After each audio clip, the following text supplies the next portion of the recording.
আর আমি তাদের পূর্বেও কোনো মানুষকে চিরস্থায়ী করিনি।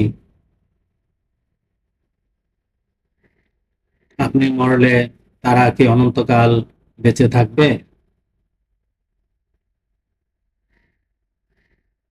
প্রত্যেক জীবই মৃত্যুর স্বাদ গ্রহণ করবে। আমি তোমাদেরকে পরীক্ষা করি মন্দ ও ভালো দিয়ে, অতঃপর আমার কাছেই আসবে।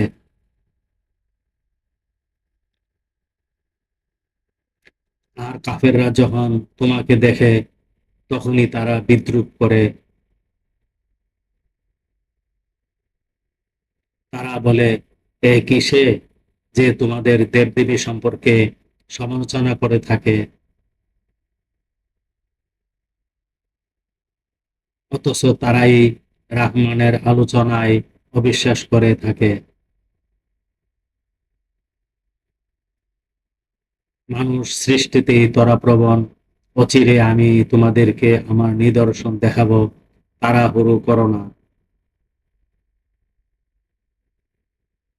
আয়াত 34 থেকে 37, সূরা আম্বিয়া, আল কোরআন।